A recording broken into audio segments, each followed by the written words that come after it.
পটল চিংড়ি বানিয়েছিলাম একদম অন্যরকমভাবে।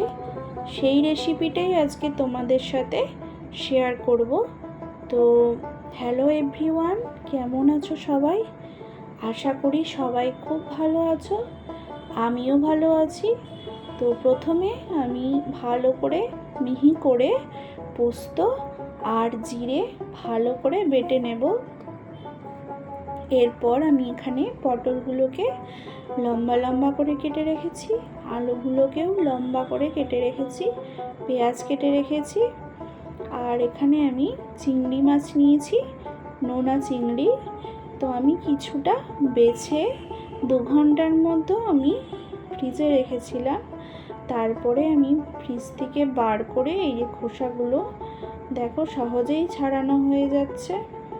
এরপর চিংড়ি মাছের মধ্যে পোস্ত আর জিরে বাটাটা দিয়ে একটু সর্ষের তেল, পরিমাণ মতো লবণ, পরিমাণ মতো লঙ্কার গুঁড়ো দিয়ে মাখিয়ে রাখবো।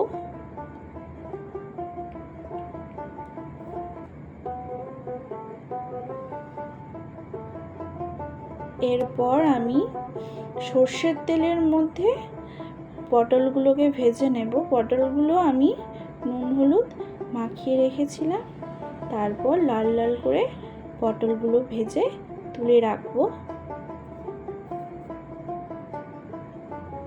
খুবই টেস্টি হয় এই পটল চিংড়িটা।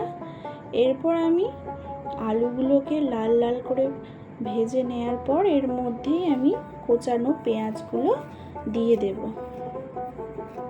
ঢাকা দিয়ে দিয়ে ভালো করে লাল লাল করে ভাজা হয়ে গেছে। এরপর কোচানো পেঁয়াজগুলো দিয়ে দিলাম। তো হালকা করে পেঁয়াজগুলো ভাজবো।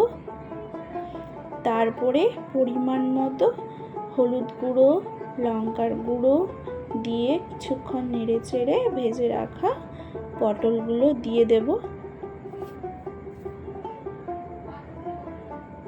এর মধ্যেই আমি ওই চিংড়ি মাছ মধ্যে যে মশলাটা মেখে রেখেছিলাম সেই সমেতই আমি পটলের আলুর মধ্যে দিয়ে কিছুক্ষণ নেড়ে চেড়ে তারপর আমি জল দিয়ে দেবো।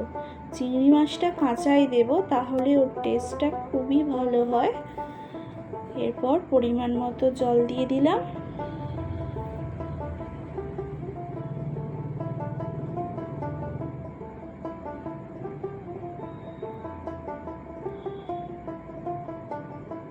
তো ঝোল ফুটে গেছে। এরপর পরিমাণ মতো লবণ দিয়ে দিলাম আর কয়েকটা চিরা কাঁচা লঙ্কা দিয়ে কিছুক্ষণ ঢাকা দিয়ে রেখে দিলাম। এরপর আলুটা সেদ্ধ হয়ে যাওয়ার পর পরিমাণ মতো চিনি দিয়ে নামিয়ে নিলাম। তো গরম ভাতের সাথে পরিবেশন করুন পটল চিংড়ি, দারুণ খেতে হয়।